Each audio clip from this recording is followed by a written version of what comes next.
Assalamualaikum warahmatullahi wabarakatuh. Perkenalkan, nama saya Sela Fitriana dari jurusan S1 Perbankan Syariah, Fakultas Ekonomi dan Bisnis Islam UIN Raden Fatah Palembang. Di sini, saya akan menjelaskan atau memaparkan materi tentang manajemen aktiva pasifa. Pastinya, buat anak ekonomi itu udah tahu atau udah paham sama aktiva dan pasifa. Tapi di sini saya jelasin dulu aktiva pasifa itu apa. Aktiva itu adalah sumber ekonomi yang diharapkan dapat memberikan manfaat bagi perusahaan di kemudian hari. Sedangkan pasifa sumber pengorbanan ekonomis yang harus dilakukan oleh suatu perusahaan di masa yang akan datang. Jadi aktiva pasifa itu dua rangkaian gambaran keuangan di bank di mana menggambarkan terdapat pos-pos kekayaan, harta, posisi hutang, kewajiban, dan modal.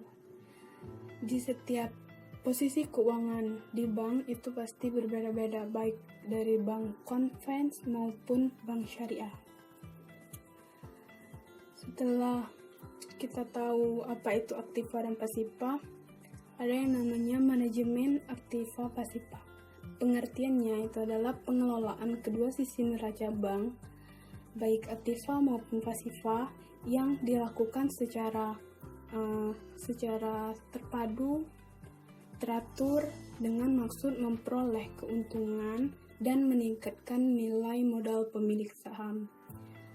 Setelah pengertiannya, ada yang namanya tujuan. Tujuannya di sini ada dua. Pertama, menyusun portofolio aktiva dan pasifa yang secara maksimal guna menghasilkan keuntungan bagi pemilik bank.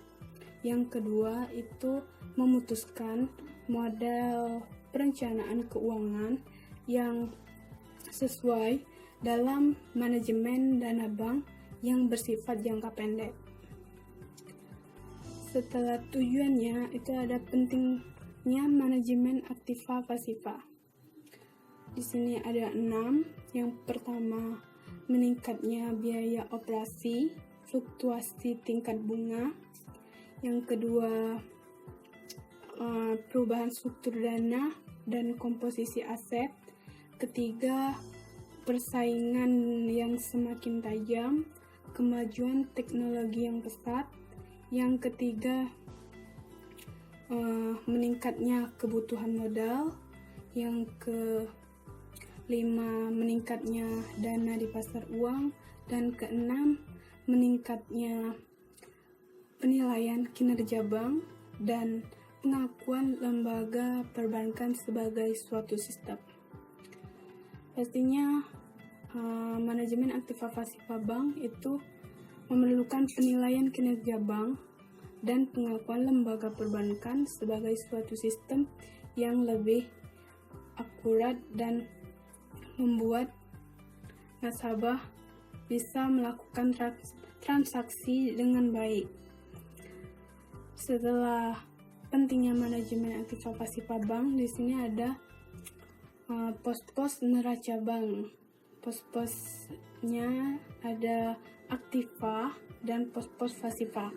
Pos-pos aktiva yaitu kas, giro pada BI, giro pada bank lain, surat berharga, kredit yang diberikan, penyertaan, pendapatan yang diterima, biaya dibayar di muka, uang muka pajak, aktiva tetap, aktiva sewa guna usaha, aktiva lain-lain.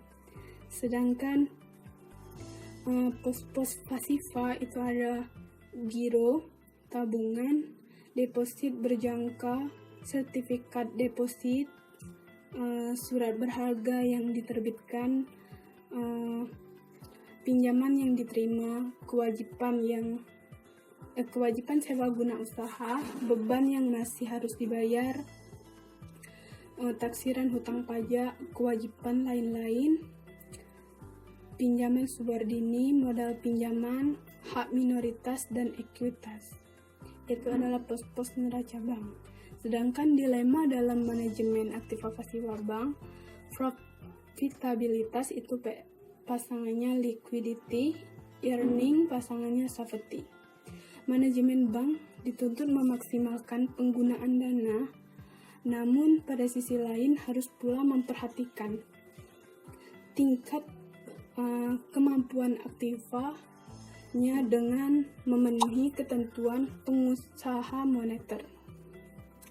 Mungkin selanjutnya itu ada yang namanya manajemen pendekatan aktiva pasiva. Ada 3, yaitu pool of fund approach, asset allocation approach, dan liability management approach. Mungkin inilah yang dapat saya jelaskan. Kepada Allah saya mohon ampun. Akhir kata, wabillahi taufiq wal hidayah. Wassalamualaikum warahmatullahi wabarakatuh.